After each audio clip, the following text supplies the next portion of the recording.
Bradesco. Entre nós, você vem primeiro. Olá, boa noite. Boa noite. Um estrangeiro de origem africana foi preso por receptação no centro de São Paulo. Segundo a polícia, ele é responsável por tirar informações de celulares que são roubados na capital paulista. Ainda de acordo com a investigação, esse homem conseguia reinicializar cerca de 100 aparelhos por dia. O africano Mamadi Diaby foi preso num apartamento no centro de São Paulo. De acordo com a investigação, o suspeito desenvolveu uma técnica capaz de desbloquear até mesmo celulares de última geração. Ele recebia os aparelhos roubados para extrair os dados e serem reinicializados. Ele mantinha um laboratório, que era num apartamento no centro, onde ele fazia um monitoramento e ele recebia pessoas que eram previamente indicadas, ele era apresentado. Então, quando os roubadores ou os receptadores tinham um aparelho de alto valor agregado, levavam para ele e ele prestava esse serviço diferenciado. No computador do suspeito nascido em Guiné-Bissau, havia um programa específico para reiniciar qualquer modelo de celular. A polícia acredita que até 100 aparelhos eram desbloqueados por dia. Em seguida, eram revendidos no Brasil e até no exterior. Antes de ser preso, Mamadi ainda tentou se livrar de algumas evidências. Jogou pela janela do apartamento chips de celulares roubados, que foram recolhidos pela equipe de investigação. Já foi requisitada uma perícia e a gente vai conseguir ter uma plena dimensão do quanto e de quais aparelhos efetivamente que passaram por lá. Mamadi Diaby passou por audiência de custódia e segue preso. Estados Unidos devem começar amanhã a aplicar tarifas recíprocas a todos os parceiros comerciais. Aqui, Senado aprova projeto que permite sanções a países que adotarem taxas sobre produtos brasileiros. Integrantes de torcida organizada do Palmeiras são presos por ataque a ônibus com torcedores do Cruzeiro. Compras em sites estrangeiros estão mais caras em 9 estados brasileiros. Pesquisa diz que é preciso ficar pelo menos 30 minutos longe das telas antes de dormir para não atrapalhar o sono. No Brasileirão, enquanto alguns técnicos estão em paz com a torcida, outros tentam recuperar a confiança. E no Santos, a expectativa é pela recuperação de Neymar, que está há quase um mês sem jogar.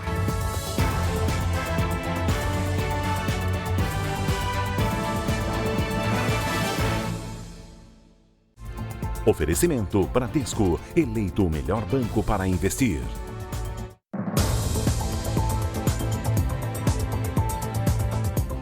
Mais de 100 ligações clandestinas de energia elétrica foram identificadas nas ruas do Brás, um dos maiores centros de comércio popular do país. Imagina o risco. O furto de energia, conhecido como gato, é crime, com pena de 1 a 4 anos de reclusão, mas multa. Pode provocar incêndios e ainda pesa no bolso dos comerciantes no centro de São Paulo. A quantidade de caixas e relógios de energia expostos e fiações irregulares chama a atenção.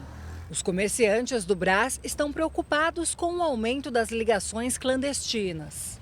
Eu já vi faíscas saindo de uma caixa. Ninguém se machucou, então foi algo que aconteceu. Os prédios são antigos e a gente fica preocupado que um incêndio possa acontecer. À noite, ambulantes puxam as fiações improvisadas para iluminar as barracas na feira da madrugada. Além do visual e de atrapalhar a passagem, não acho que os clientes entendam o risco que aquilo pode ser, porque é um risco. De acordo com a Associação Brasileira de Distribuidores de Energia Elétrica, 22 pessoas morreram no ano passado em acidentes com ligações clandestinas. Aqui no Brás, mais de 100 gatos foram identificados nas principais ruas do bairro. A impressão que dá que se tem um monte de relógios e quem paga regularmente que está ali dividindo aqueles custos. Este delegado afirma que por trás dos gatos de energia existe um grande esquema de organização criminosa. No Brás, comerciantes informais pagam para ocupar calçadas e ruas que são públicas. Ele tem que pagar um aluguel por aquele espaço que ele adquiriu, entre aspas, do espaço público, né? Depois ele paga a segurança e paga, por sua vez, o gasto de energia elétrica que tem e possibilita a iluminação do local, logicamente furtando energia da concessionária de serviço público aqui da capital. Além dos riscos para a segurança, o gasto de luz gera muito prejuízo. Essa conta é de todos nós. A nossa conta de energia elétrica, ela é aumentada por conta dos gatos. Então, logicamente, alguém paga essa despesa. Em nota, a Enel afirmou que aguarda o agendamento do poder público e das autoridades de segurança para remover as ligações clandestinas no Brás. Um ex-miliciano que se uniu a traficantes de uma facção criminosa. Este é apontado pela polícia como o suspeito de comandar a ação que matou um policial civil no Rio de Janeiro. Aquele caso que você acompanhou ontem, o policial que era marido de uma juíza, ela estava num carro blindado e se salvou. O corpo da vítima foi enterrado hoje. Parentes do policial e colegas da Coordenadoria de Recursos Especiais estiveram na cerimônia. Na despedida, o filho usou o boné do pai. João Pedro Marchini, de 38 anos, foi morto domingo à noite nesta rua, na zona oeste do Rio. O agente estava em um carro, acompanhando a esposa, que seguia em outro veículo. João Pedro teria tentado reagir quando viu criminosos armados bloqueando a rua, mas foi atingido por tiros de fuzil. A mulher dele, uma juíza, conseguiu escapar. O caso foi assumido pela Delegacia de Homicídios, que não descarta nenhuma linha de investigação. Informações obtidas pelo jornalismo da Record apontam que a ação teria sido ordenada por um ex-miliciano, que se aliou a traficantes da maior facção criminosa do estado. Rodinei Lima de Freitas, o RD, de 22 anos, estaria à frente de inúmeras tentativas de invasão a áreas dominadas pela milícia, na zona oeste da cidade. Olha o RD do Barbante. Nós sai daqui, tá na pista. Vídeos feitos durante as invasões mostram que RD chefiava criminosos armados com fuzis, cedidos pelo Comando Vermelho. Essa seria uma reação da facção após perder territórios para outra quadrilha, o 3º Comando Puro. Segundo investigadores, o grupo de RD estaria envolvido em mortes, roubo de dinheiro e de armas. O enfraquecimento de rivais facilitaria a invasão de comunidades. Com o território na mão, você consegue auferir lucro. Hoje a gente possui mais ou menos de 1.600 a 1.900 comunidades no Rio de Janeiro. Então você vê como é a disputa bem acirrada dessas organizações criminosas disputando esse território. Na Bahia, a Polícia Civil iniciou a perícia e ouviu os motoristas dos veículos que se envolveram no acidente no interior do estado. As 11 vítimas, todas de uma mesma família, Sérgio, foram enterradas hoje. Na despedida, amigos e parentes muito abalados. Tá difícil. Só Deus para sustentar a gente. O velório coletivo foi no ginásio de esportes de Rui Barbosa, cidade a 320 quilômetros de Salvador. As 11 vítimas eram da mesma família. Entre elas, havia 4 crianças. Os parentes voltavam de um aniversário e estavam numa van, que bateu de frente com uma carreta. O acidente foi na BR-242, na altura da cidade de Boa Vista do Tupim, região da Chapada Diamantina. Foi uma perda irreparável. Isso nunca aconteceu em Rui Barbosa e para a gente está sendo muito comovente. Vamos levar algum tempo, eu acredito, para nos recuperarmos, né? Os motoristas da carreta e da van já prestaram depoimento e foram liberados. As 2 pessoas que sobreviveram ao acidente permanecem internadas neste hospital, em condição estável. Uma perícia feita no local deve determinar as causas do acidente. A expectativa é que o laudo inicial fique pronto em 1 semana. A cidade de Rui Barbosa está em luto oficial de 3 dias. Escolas não funcionaram e parte do comércio não abriu as portas. A gente ficou muito abatido, né? Muita tristeza para nós, né? Todos nós, né? Outro acidente grave agora na Paraíba. 2 estudantes morreram num acidente com um ônibus escolar. De acordo com o depoimento do motorista, um problema nos freios fez com que ele perdesse o controle da direção. O veículo tombou numa curva entre duas cidades no interior do estado. 2 estudantes de 13 e de 16 anos morreram. 3 alunos estão internados. No dia seguinte ao temporal que provocou muitos transtornos na região metropolitana de São Paulo, moradores passaram a terça-feira limpando casas, carros e calçadas. E contabilizando os prejuízos. A Defesa Civil anunciou que vai mudar os procedimentos para tentar se antecipar às situações de desastre. Esta foi uma cena comum hoje em Santo André, no ABC Paulista. O guincho veio retirar um carro atingido pela enxurrada. Um dia depois da chuva, ainda saía água pela lataria do veículo. Este vídeo mostra o automóvel quase todo submerso. Me ajudaram para arrumar um guincho e retirar ele daqui, porque eu tenho medo que chova de novo e piora mais a situação.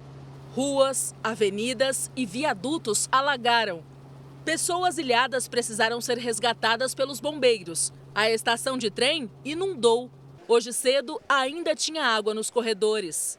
Na casa da Eliene, a enchente invadiu o quintal. Foi muito rápido para subir a água. Uns 15, 20 minutos já subiu e já começou a entrar dentro da minha casa, né? Em Santo André, foram 84 milímetros em apenas 3 horas. Teria chuva programada para 13 dias em 1 hora.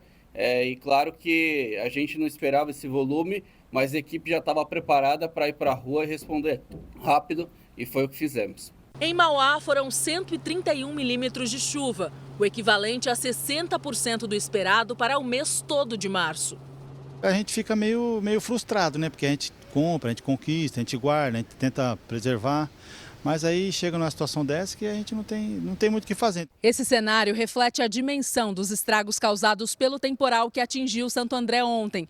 E diante da previsão de mais chuva com ventos fortes nos próximos dias, moradores se sentem preocupados com mais transtornos e prejuízos ainda maiores.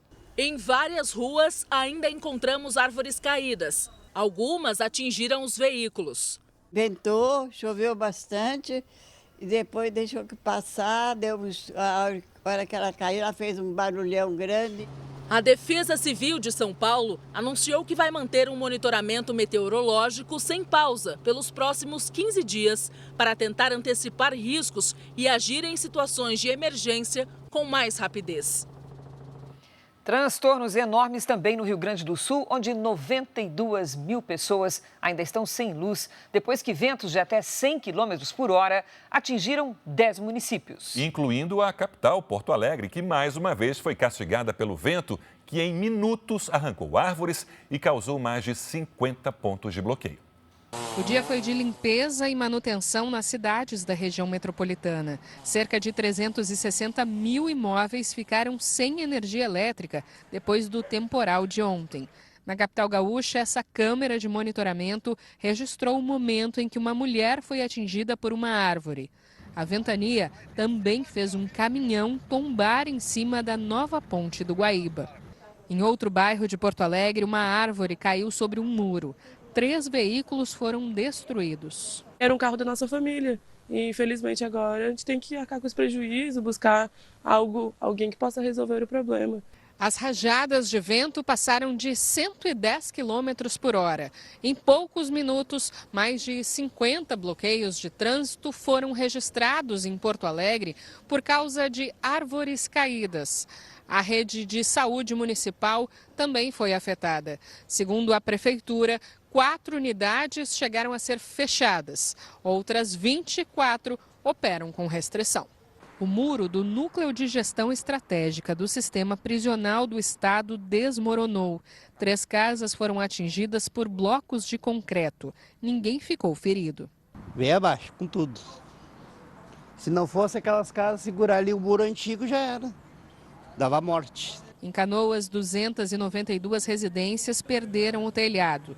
Em Eldorado do Sul, cidade que fica a 30 quilômetros de Porto Alegre, mais de 400 imóveis foram danificados. Começou a voar tudo e começou um vento muito forte e aquela chuva piorou e com o vento aí não teve. A minha casa entrou água dentro.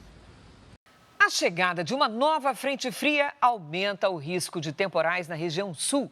Hora de conversar com a Lidiane Sayuri. Oi, Lid, boa noite. Quais são os destaques para essa quarta-feira? Cris, o tempo continua abafado e as pancadas podem ser fortes entre as regiões Centro-Oeste, Sudeste e Sul. Boa noite para você, Sérgio. Boa noite. E boa noite para você que nos acompanha. O Instituto Nacional de Meteorologia, o INMET, emitiu um alerta de chuvas intensas para mais de 1.000 municípios. Em Curitiba e em São Paulo, o sol aparece e à tarde o cenário é de atenção para chuva forte com raios e ventania.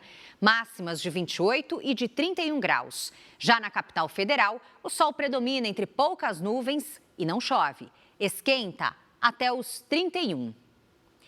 Hoje, os maiores volumes de chuva foram registrados nos estados do Nordeste. Nas imagens de satélite, os pontos coloridos mostram as áreas de chuva. Amanhã, uma nova frente fria associada a uma circulação de ventos reforça os temporais nos 3 estados da região sul. Já entre o litoral do Piauí, Maranhão e Amapá, o encontro de ventos dos 2 hemisférios, representado por essa escadinha, intensifica as pancadas de chuva ao longo do dia. À tarde, faz até 30 graus em Florianópolis e em Natal. No Rio de Janeiro, calor de 35, 32 em Goiânia e até 29 em Rio Branco. Vamos aos pedidos do Tempo Delivery. O Jorge é do município de Ângulo, no Paraná. Olá, Jorge. Muita atenção. Nesta quarta-feira tem alerta para temporais. Já entre quinta e sexta, o sol aparece entre nuvens e tem previsão de chuva passageira à tarde. As máximas ficam entre os 28 e os 30 graus. O Josiel é de Valparaíso de Goiás. Boa noite, Josiel. Quarta e quinta de tempo firme, com sol entre nuvens e sem chuva. Máximas de 30 e de 31 graus. Na sexta, o dia amanhece ensolarado e as pancadas vêm à tarde. Quer aparecer por aqui também? Poste seu pedido nas redes sociais com o nome de uma cidade e a hashtag você no JR. Cris, Sérgio. Obrigada, Lidy. E você vai ver a seguir: Senado aprova projeto que permite retaliação aos países que cobrarem taxas sobre produtos brasileiros. Veja também os efeitos do uso do celular antes de dormir. Pesquisa revela que tempo de tela na cama pode prejudicar a qualidade do sono.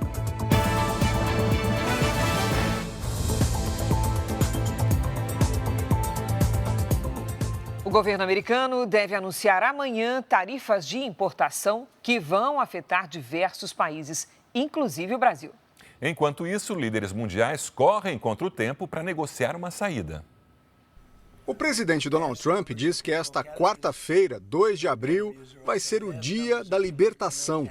É quando ele pretende anunciar um plano econômico que leve o país a importar menos para estimular a produção nacional. A expectativa é de que a medida impacte países que cobram tarifas de importação dos Estados Unidos. Mas também é discutido um imposto universal de até 20% que atingiria todos os parceiros comerciais. A secretária de imprensa da Casa Branca, Caroline Leavitt, disse que o anúncio de amanhã vai proteger as gerações futuras, porque vai impulsionar as fábricas do país e corrigir décadas de práticas comerciais desleais. O presidente da Câmara demonstrou apoio ao plano de Trump. Mike Johnson disse que a medida pode ficar instável no início, mas depois fará sentido e ajudará todos os americanos. O Departamento de Comércio aqui dos Estados Unidos citou o Brasil entre os países que impõem tarifas consideradas altas sobre exportações americanas. O relatório diz que os exportadores dos Estados Unidos enfrentam incertezas significativas no mercado brasileiro, porque o governo frequentemente modifica as taxas tarifárias. Como exemplo, o documento cita o etanol americano, vendido para o Brasil com uma taxação de 18%. A Casa Branca disse que o presidente está aberto a negociações e que ele tem recebido telefonemas de vários líderes mundiais. Hoje, o primeiro-ministro do Japão disse que vai pedir a isenção das tarifas, porque o país investe nos Estados Unidos. A presidente da Comissão Europeia afirmou que o bloco está pronto para retaliar, se for necessário. Já o primeiro-ministro canadense disse que vai rejeitar as tentativas do governo americano de enfraquecer o Canadá. Enquanto a presidente do México afirma que prefere o diálogo e que a abordagem olho por olho, dente por dente, pode piorar a situação. Aqui no Brasil, o Senado aprovou hoje um projeto de lei para contrapor medidas como as adotadas pelos Estados Unidos, que taxaram a importação do aço brasileiro. Então vamos a Brasília com Luiz Fara Monteiro, que traz todos os detalhes sobre esse assunto. Fara, no Senado, pelo menos o assunto reuniu as opiniões. Houve uma espécie de consenso, é mesmo? Cris, o Brasil já tinha alertado sobre esse princípio da reciprocidade, né? Boa noite a você, ao Sérgio e a todos que acompanham o Jornal da Record essa noite. O projeto segue agora para a Câmara dos Deputados, onde deve ser votado em regime de urgência. O projeto conseguiu unir governo e oposição. O texto permite que a Câmara de Comércio Exterior adote as mesmas barreiras comerciais impostas por outros países. Fica autorizado de forma excepcional que o governo imponha sobretaxas, faça exigências ambientais, suspenda obrigações previstas em acordos comerciais e até suspenda o cumprimento de direitos de propriedade intelectual. O projeto ele traz o quê? Ferramentas para, se o diálogo não for possível, as negociações caminharem, não se chegar a um bom termo, aí sim a gente tem ferramentas para poder barrar medidas que sejam muito nocivas aos produtos brasileiros. O presidente da Câmara, Hugo Mota, pretende votar o projeto ainda nesta semana em regime de urgência. Nas horas mais importantes, não existe um Brasil de esquerda ou um Brasil de direita. Existe apenas o povo brasileiro. E nós, representantes do povo, temos de ter a capacidade de defender o povo acima de nossas diferenças. Pois é isso que o povo espera de nós. A proposta foi apresentada em 2023, mas ganhou força depois que os Estados Unidos anunciaram uma taxa de importação de 25% sobre o aço e alumínio, medida que afeta o Brasil. O Palácio do Planalto discute há meses como reagir ao tarifaço. O Paraguai convocou o embaixador do Brasil no país, José Antônio Marcondes, para explicar um suposto esquema de espionagem da Agência Brasileira de Inteligência. Um servidor da ABIN afirmou à Polícia Federal que sistemas de dados do governo paraguaio foram invadidos. O objetivo seria obter informações sobre a renegociação das tarifas da usina hidrelétrica de Itaipu. O Paraguai suspendeu as negociações até que o caso seja esclarecido. Eu fico por aqui, tem outras notícias de Brasília para você que acessa o r7.com. Veja a seguir, compras internacionais pela internet já estão mais caras em 9 estados brasileiros. E no futebol, a expectativa do Santos para a recuperação de Neymar, que está há quase um mês sem jogar.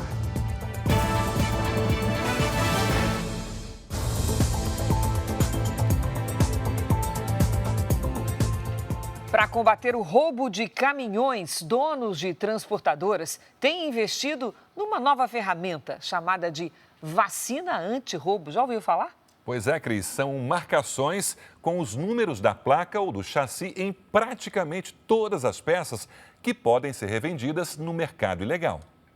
Vanderlei é caminhoneiro há mais de 40 anos e já foi vítima de criminosos quando pegava a estrada para buscar uma carga no interior de São Paulo. Foi mantido refém e ainda teve o caminhão roubado. Perdi o caminhão, 300 mil reais. E já tem os atravessadores, né?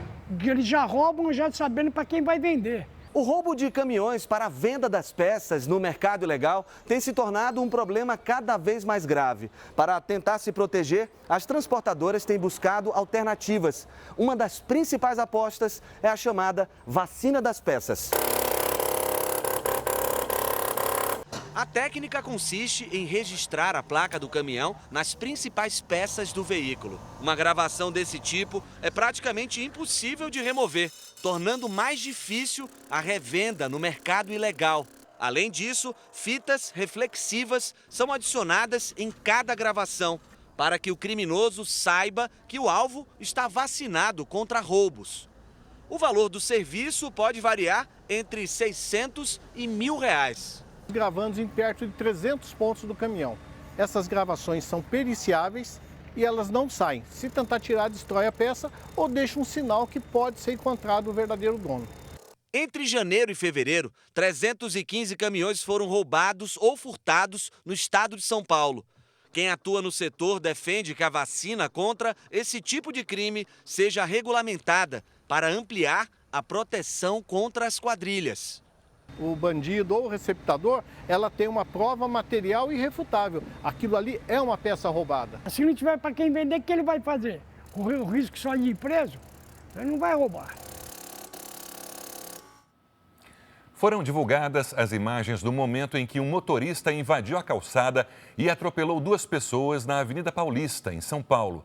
A câmera de uma loja flagrou o carro subindo a calçada e batendo na banca. 2 pessoas ficaram feridas e não correm o risco. De acordo com os bombeiros, o motorista do carro de luxo tentou mudar de faixa e perdeu o controle da direção. Ele fez o teste do bafômetro e deu negativo. A polícia americana investiga a morte de um brasileiro que morava e trabalhava nos Estados Unidos. O corpo dele foi encontrado com marcas de tiro. A família vive o luto à distância. Foi de São João de Meriti, na Baixada Fluminense, que Douglas Machado Coca, de 36 anos, partiu para os Estados Unidos em busca de uma vida melhor. Um sonho que terminou na madrugada de domingo, depois que o corpo dele foi encontrado com uma marca de tiro perto de Atlanta, capital do estado da Geórgia. Ainda está em investigação, né? Não foi assalto, não levaram nada, não levaram o carro, não levaram dinheiro, não levaram nada dele. Douglas morava havia 3 anos nos Estados Unidos em situação legal. Ele fazia pequenos serviços em obras e trabalhava como motorista de aplicativo. Desde que soube da morte, a família tenta trazer o corpo de Douglas de volta para o Rio de Janeiro. Segundo o Ministério das Relações Exteriores, os custos funerários são de responsabilidade da família. O valor do translado do corpo pode chegar a quase R$40 mil. Os parentes fazem campanha para arrecadar dinheiro e aguardam a conclusão do caso. A gente só quer isso, dar uma dignidade para ele agora, para acabar com o sofrimento até mesmo da minha mãe e da família. Muito mais do que um susto, a aeronáutica investiga por que um avião saiu da pista e foi parar no gramado durante o pouso no aeroporto de Chapecó, em Santa Catarina. Havia mais de 100 pessoas a bordo. Chovia forte na hora do pouso. Este vídeo, gravado por um passageiro, mostra o momento em que o avião ultrapassa o limite da pista, que tem mais de 2.000 metros de extensão. Assim que a aeronave para, os passageiros comemoram aliviados. O avião que decolou de Guarulhos, em São Paulo, tentou pousar em Chapecó pela primeira vez por volta das 7 da noite. Por causa do mau tempo, o piloto arremeteu. A saída de pista aconteceu na segunda tentativa. 107 passageiros e 5 tripulantes estavam a bordo e foram retirados com segurança da aeronave. Hoje, peritos do Centro de Investigação e Prevenção de Acidentes Aeronáuticos, o CENIPA, estiveram no aeroporto. Eles colheram dados e analisaram os danos causados no avião para descobrir o que provocou o incidente. A companhia aérea disse que ofereceu assistência aos passageiros. O aeroporto ficou fechado por mais de 15 horas. 15 voos foram cancelados. Hoje pela manhã, dezenas de passageiros precisaram ir de ônibus até o município de Passo Fundo, no Rio Grande do Sul, para embarcar em outras aeronaves. Só um pouco chato com a demora, mas estamos conscientes, né? E cientes do que está acontecendo, né? E vamos fazer o quê, né? Faz parte da vida, são momentos assim que podem acontecer para qualquer um, né? O número de mortos no terremoto no Mianmar já passa de 2.700, com mais de 4.500 feridos. 2 adolescentes ficaram presas por mais de 15 horas com a avó nos escombros de um prédio que desabou. Elas conseguiram enviar a localização para as equipes de resgate. Em outro salvamento, uma mulher de 63 anos foi retirada da casa que desabou 91 horas depois dos tremores. A Aliança Rebelde, que luta contra a junta militar que governa o Mianmar, propôs um cessar-fogo para facilitar a entrada de ajuda humanitária no país. Conta uma coisa, você dorme bem a noite toda, amanhece assim novinho em folha? 45% das pessoas não dormem bem. Todo mundo sabe que o uso de telas, seja do celular, do computador antes de dormir, pode atrapalhar e muito o seu sono. Segundo alguns especialistas, a dificuldade de dormir já é considerada uma epidemia, Cris. Uma pesquisa feita na Noruega identificou o tamanho desse prejuízo para a saúde. A ordem é desligar tudo, pelo menos meia hora antes de dormir. O estudo descobriu o tempo de tela na cama que pode prejudicar o sono. 1 hora de exposição chega a aumentar o risco de insônia em 59%. Também é tempo suficiente para fazer a pessoa acordar 24 minutos antes do previsto.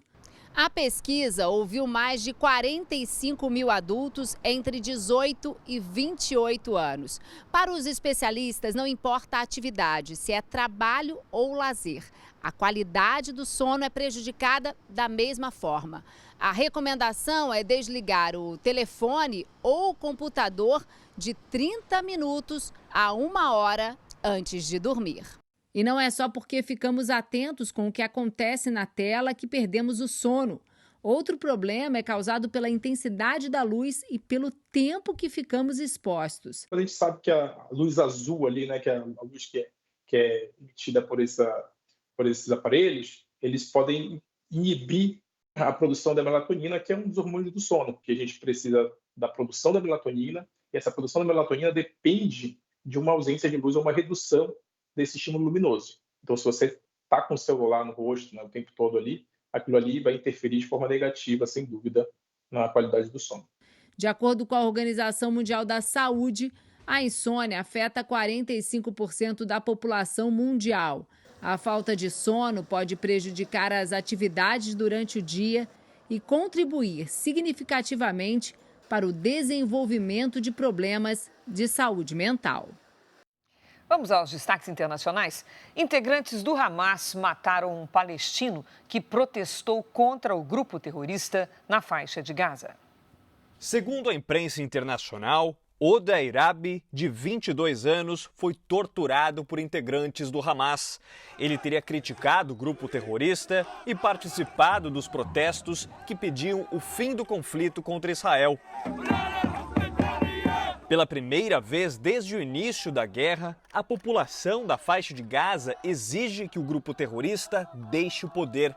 Hoje, um foguete foi lançado de Gaza contra Israel. Em resposta, o exército israelense pediu para que a população deixe o norte e o sul do território, onde vão ser realizadas novas ações contra o grupo terrorista. Em Beirute, um bombardeio israelense destruiu parte de um prédio. O ataque matou Hassan Bedir. Ele fazia parte do grupo terrorista Hezbollah, que é financiado pela Guarda Revolucionária do Irã.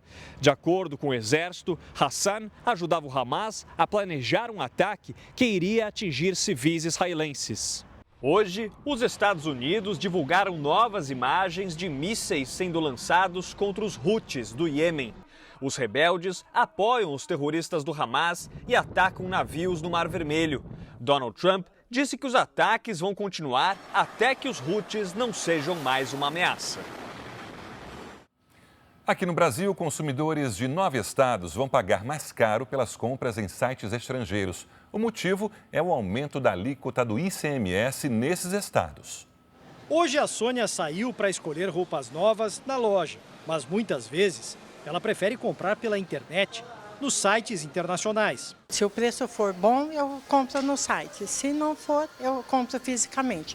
Mas agora muitos brasileiros vão pagar mais caro por produtos importados. O motivo é o aumento do ICMS, um imposto estadual sobre os produtos, nas compras de até $50, o equivalente a cerca de R$ 280.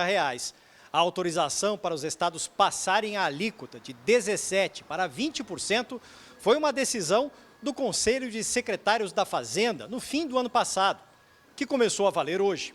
10 estados anunciaram a elevação do imposto, entre eles Minas Gerais. Mas hoje o governador do estado desistiu de aplicar a alíquota mais alta. Outros estados também mantiveram a tributação em 17%, todos da região sul, sudeste e centro-oeste. Em todo o país, os produtos importados já tinham ficado mais caros com a chamada taxa das blusinhas, imposto federal de 20% cobrado desde agosto do ano passado. Setores que enfrentam concorrência forte de produtos chineses, como a indústria têxtil, defendem a taxação maior. Os negócios aqui dentro do Brasil têm que cumprir uma série de regras e leis. Então, isso sim traz essa igualdade. A igualdade traz expectativas de maior competitividade e maior geração de empregos, seja na indústria, seja no varejo. Esta advogada tributarista diz que outra forma de equilibrar a concorrência é baixar os impostos dos produtos nacionais. Reduzindo a carga interna, eu acredito que incentivaria muito mais investimento, seria uma forma até de incentivar o próprio crescimento do país, porque você está contribuindo para uma melhora de investimento. E o consumidor não gosta de pagar mais caro. O ideal para o consumidor é uma mercadoria mais barata. Ele pode comprar no site, ele pode comprar fisicamente, mas sempre levando em consideração um preço bom, né? No Congresso, a oposição pressiona o presidente da Câmara para votar o requerimento de urgência para análise daquele projeto que prevê anistia aos presos do 8 de janeiro. E diz que não vai votar nenhuma proposta enquanto esse projeto não avançar na pauta.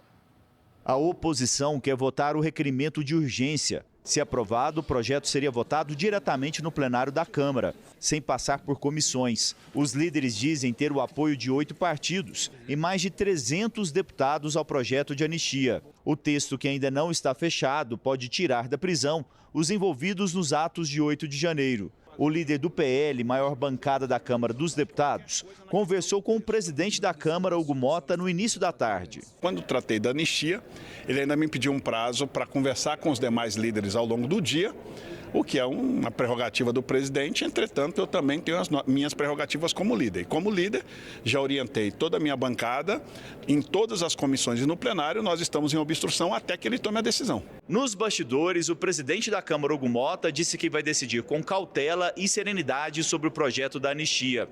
Não existe um prazo para que o requerimento de urgência seja votado.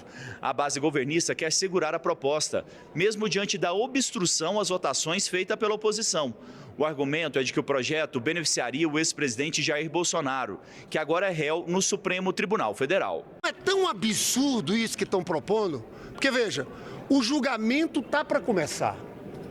O parlamento votar urgência de uma anistia é querer interferir no julgamento independente do Supremo Tribunal Federal. O Partido Liberal entrou com um recurso institucional na Câmara para suspender a ação penal no STF, medida que beneficiaria todos os réus, inclusive o ex-presidente Jair Bolsonaro. Esse pedido, ele se baseia em razões jurídicas que estão expostas na petição e por razões políticas que também estão expostas na petição, tem corréus. Essa decisão também, na minha opinião, alcança os corréus. Começou hoje a safra da cana-de-açúcar. O Brasil é o maior produtor e exportador do mundo. E a notícia é boa, Sérgio, tanto para quem tem carro movido a etanol, quanto pode até mesmo impactar no preço dos alimentos. Porque agricultores e empresários estão otimistas com a produção deste ano, que pode levar à redução justamente do preço do etanol. Máquinas no campo, usinas trabalhando a todo vapor. Segundo a estimativa da Companhia Nacional de Abastecimento, a Conab, a produção nacional deve ser de 685 milhões de toneladas, queda de 3,8% em relação à safra anterior, provocada principalmente pelas altas temperaturas e as queimadas do ano passado no Sudeste. A região concentra quase 2/3 da produção do país. Já na região Centro-Oeste, a segunda maior produtora, o clima foi favorável e a produção deve ser recorde. Nessa última estação chuvosa, as chuvas foram mais bem distribuídas, né? Isso acaba refletindo num desenvolvimento maior da planta, né? E numa qualidade de matéria-prima melhor também. A produção brasileira de etanol em 2025 deve ser de mais de 34 bilhões de litros, já contando também com o produto feito a partir do milho. O volume é 4% menor que na safra anterior, que tinha sido a maior da história. Para fazer o etanol, a cana tem que ser moída. O caldo é extraído e vai para a fermentação. Apenas 8 horas depois, o etanol fica pronto. Começando mais cedo, né? Mais produto, né? Aí o preço, uma tendência de aumentando a oferta, o preço dá uma retraída um pouco aí durante a safra, né? Então, acho que vai ser bom para todo mundo. De acordo com a pesquisa semanal de preços da Agência Nacional de Petróleo, a ANP, atualmente compensa abastecer com etanol em 5 capitais brasileiras: Rio Branco, São Paulo, Campo Grande, Cuiabá e Goiânia. Na capital de Goiás, o litro do combustível pode ser encontrado a R$ 3,89. Tomara que abaixa, né? E a gente gasta um pouco menos. A polícia procura pelo criminoso que atirou e matou um arquiteto depois de um assalto na zona oeste de São Paulo.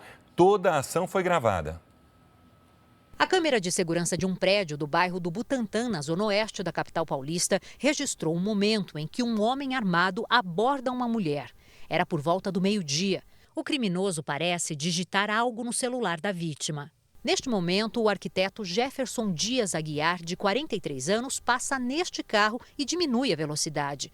Ele está acompanhado de um amigo. Nesta outra câmera, o assaltante aparece fugindo pela calçada do prédio. Jefferson segue na direção do criminoso, que é atropelado nesta esquina. Ele levanta, saca a arma e dispara várias vezes em direção ao motorista que tentava sair do carro e foge a pé. Assustado, o amigo de Jefferson corre do local. Ele relatou na delegacia que antes do atropelamento eles foram perseguidos pelo criminoso. Jefferson, de 43 anos, foi socorrido pelos bombeiros, mas morreu no hospital. A polícia vai investigar se o arquiteto teve a intenção de atingir o suspeito ou se o atropelamento ocorreu porque ele tentava sair do local após presenciar o roubo. A moto usada pelo criminoso era furtada e foi apreendida. A Polícia Civil prendeu 6 integrantes de uma torcida organizada do Palmeiras. Eles são suspeitos de participar de uma emboscada contra torcedores do Cruzeiro em outubro do ano passado. Foram cumpridos mandados de prisão temporária e preventiva. 4 suspeitos estão foragidos. Um caminhão invadiu uma casa em Barueri, na Grande São Paulo. As imagens mostram o momento em que o veículo se choca contra 3 carros e invade a residência. Foram mais de 12 horas até a retirada, ninguém se feriu. A Polícia Federal cumpriu 12 mandados de prisão e 19 de busca e apreensão nos estados de São Paulo, Goiás, Santa Catarina e Ceará. A operação é contra uma organização criminosa especializada em fraudes bancárias. O grupo é suspeito de usar contas de laranjas para desviar o dinheiro.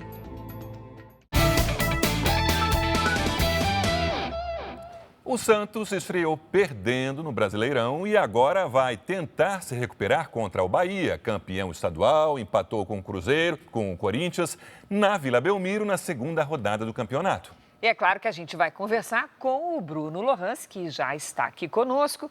Bruno, óbvio que você já sabe o que eu vou perguntar.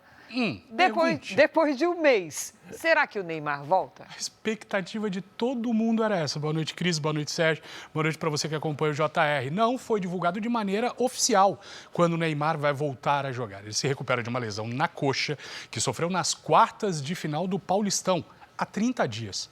O contrato do camisa 10 santista acaba daqui 3 meses. Pode olhar rápido ou bem devagar, não importa. Neymar ainda não está entre eles. O camisa 10 tem treinado separadamente do grupo, até mesmo na casa dele, em pleno domingo. Ele ainda não está recuperado de uma lesão muscular na coxa esquerda. O último jogo dele foi no dia 2 de março, ainda pelo Campeonato Paulista. Mas apesar do esforço, não há previsão de retorno. O objetivo do jogador é se recuperar bem e sem pressa.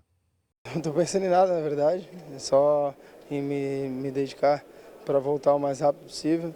É óbvio que eu já queria estar em campo, mas juntamente com os médicos decidimos, optamos por esperar mais um pouco e, óbvio, pensando no meu bem, em fortalecer mais e aí sim ter a sequência de jogos possível. Mas o tempo não espera. O contrato do camisa 10 com o Santos se encerra daqui 3 meses. A renovação já é assunto para agora dentro do clube. A ideia da direção santista é que Neymar fique por aqui até a Copa do Mundo do ano que vem. O difícil foi que ele esteja aqui. Já que ele está, vamos fazer o possível para que ele estenda esse contrato até a Copa do Mundo. Só que em campo, o tempo urge. O time está precisando de Neymar. O Santos perdeu na primeira rodada do Brasileiro para o Vasco por 2-1. O Santos precisa demais do Neymar, por isso que dá para entender que o Santos espere o Neymar até o quanto for. O Santos sem o Neymar é um candidato à segunda divisão de novo. O próximo jogo do Santos é contra o Bahia, na Vila Belmiro. Soteldo, que também não enfrentou o Vasco, deve ficar à disposição. Já Neymar, o torcedor conta as horas para tê-lo de volta. Mas, por enquanto, o tempo pede paciência.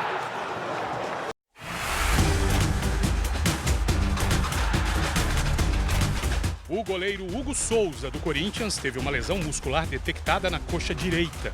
O herói do título paulista deve ficar um mês sem jogar. Ainda no Corinthians, o meio-campo Rodrigo Garro viajou para Madrid, na Espanha, para tratar o joelho direito. O camisa 8 vai ficar uma semana na Europa. Garro não tem previsão para voltar aos gramados. Antes de jogar contra o Palmeiras pela segunda rodada do Campeonato Brasileiro, o Sport vai enfrentar o Retrô na final do Pernambucano amanhã na Ilha do Retiro. Na primeira partida, o Sport venceu por 3-2 e joga pelo empate para ser campeão. No Flamengo, Gerson não treinou hoje com o restante do elenco. O jogador segue um cronograma individual de preparação. Tanto ele quanto o atacante Pedro, que foi liberado 7 meses depois de machucar o joelho, podem voltar a ser relacionados na partida contra o Vitória, em Salvador, no domingo. As torcidas organizadas do Corinthians foram punidas pelo Batalhão de Choque da Polícia Militar de São Paulo por arremessarem fogos de artifício no gramado durante a final do Paulistão. Com isso, faixas, bandeiras e instrumentos estão proibidos de entrarem na Neoquímica Arena por tempo indeterminado. O Superior Tribunal de Justiça Desportiva puniu o Internacional, depois que uma banana foi jogada em direção ao banco de reservas do Sport, durante uma partida do Brasileirão Feminino em Porto Alegre. O time gaúcho perdeu 3 mandos de campo e vai jogar com os portões fechados até que o caso seja julgado. A partida estava no final, quando a árbitra Andressa Hartmann recolheu um pedaço de banana na beira do campo. Ela foi alertada pelas jogadoras reservas do Sport. As atletas disseram que a fruta tinha sido arremessada da arquibancada. Atrás do banco de reservas do Sport, jogadoras do time sub-20 do Internacional assistiam ao jogo. O clube gaúcho analisou as imagens e identificou que uma atleta da base, recém-contratada, de 18 anos, foi a responsável pelo ato racista. O nome dela não foi divulgado. Hoje, pela manhã, a direção do Inter rescindiu o contrato da jogadora. Em nota, o Internacional disse que se comprometeu em ceder as imagens do local da partida para os órgãos competentes para ajudar na apuração do caso. O diretor de futebol feminino do Sport, Alessandro Rodrigues, registrou um boletim de ocorrência após o jogo e informou que vai prestar total apoio às jogadoras e à comissão técnica. O presidente da CBF, Edinaldo Rodrigues, falou sobre a urgência da decisão e que, em casos de racismo, a Confederação Brasileira de Futebol sempre se antecipa e vai propor punições preventivas contra os racistas. Neste caso, o Superior Tribunal de Justiça Desportiva agiu rápido e já condenou o time gaúcho. O Internacional perdeu 3 mandos de campo e vai jogar com portões fechados quando for mandante até o julgamento do caso pelo colegiado do tribunal. O julgamento deve acontecer no STJD no dia 10 de abril. É muito difícil tu dizer que não teve racismo. Então, quando você atira uma casca de banana em relação a outras pessoas e nessas outras pessoas estão pessoas negras, está caracterizado um ato racista. Tem que ter punição. Fala de coisa boa do Internacional, só que masculino. 2025 tem sido um ano de destaque para 2 técnicos brasileiros. Ô Bruno, estou falando do Roger Machado, do Internacional, e do Luiz Felipe, do Flamengo. Felipe Luiz e Roger Machado, que começaram o ano muito bem. Para que se tenha ideia, eles ainda não perderam na temporada e já foram campeões estaduais. Por outro lado, já o português Abel Ferreira, multicampeão com o Palmeiras, precisou pedir desculpas para a torcida do Verdão. Vida de técnico no Brasileirão é para os fortes. É pressão a cada derrota. Ou, no caso de Mano Menezes e Fluminense, demissão na primeira rodada. Mas também existem treinadores em lua de mel com a torcida. Com um empate em 1-1 entre Flamengo e Internacional, Felipe Luiz e Roger Machado mantiveram a invencibilidade e ainda não perderam em 2025. Felipe Luiz começou a carreira em outubro do ano passado e logo caiu nas graças dos torcedores do Flamengo. Recém-aposentado como jogador, ele já foi campeão carioca. Roger Machado também foi campeão estadual com o Internacional, derrubando a sequência do rival Grêmio, que tentava o 8º gauchão seguido. Eu acho que são os expoentes de técnicos brasileiros que a gente pode citar com mais assim veemência. O Brasileirão é tão difícil para os técnicos que bons resultados e estatísticas não garantem tranquilidade. Às vezes, uma declaração pode colocar muita coisa a perder. Abel Ferreira do Palmeiras e Cuca do Atlético Mineiro são os únicos treinadores da Série A que conquistaram 2 vezes o Brasileirão. Mais do que isso, o comandante Alviverde já disputou 170 partidas e perdeu apenas 38, o que representa só 22%. Mesmo assim, Abel entrou em rota de colisão com a torcida depois da estreia no empate com o Botafogo. Jogamos com um adversário que, tal como nós, vocês viram, eles a cantar, somos campeões. Por acaso, nos 2 anos que nós fomos campeões, eu nunca vi isso nos nossos torcedores ao longo do ano a cantar isto. A declaração pegou mal entre os palmeirenses. Com isso, o comandante da caravela portuguesa mudou de discurso. Em uma publicação nas redes sociais, Abel pediu desculpas e disse que o comentário não fez jus a tudo que a torcida já fez e representa para ele, e que sempre será grato. Pedir desculpas já é o início do reconhecimento para melhorar, né? E você vai poder ver o técnico Abel Ferreira em ação no domingo. A Record, o R7 e o Play Plus vão transmitir Sport e Palmeiras a partir das 6 da tarde pela 2ª rodada do Campeonato Brasileiro. Cris, Sérgio. Valeu, Bruno. E nós ficamos por aqui. À 00:30 tem mais Jornal da Record, mas você pode assistir a edição de hoje no Play Plus e em todas as nossas plataformas digitais. E não se esqueça, a programação da Record está sempre ao vivo e de graça no Play Plus. Você fica agora com a novela Força de Mulher. E logo depois de Gênesis tem a série Reis. Não perca. Ótima noite para você. Boa noite e até amanhã.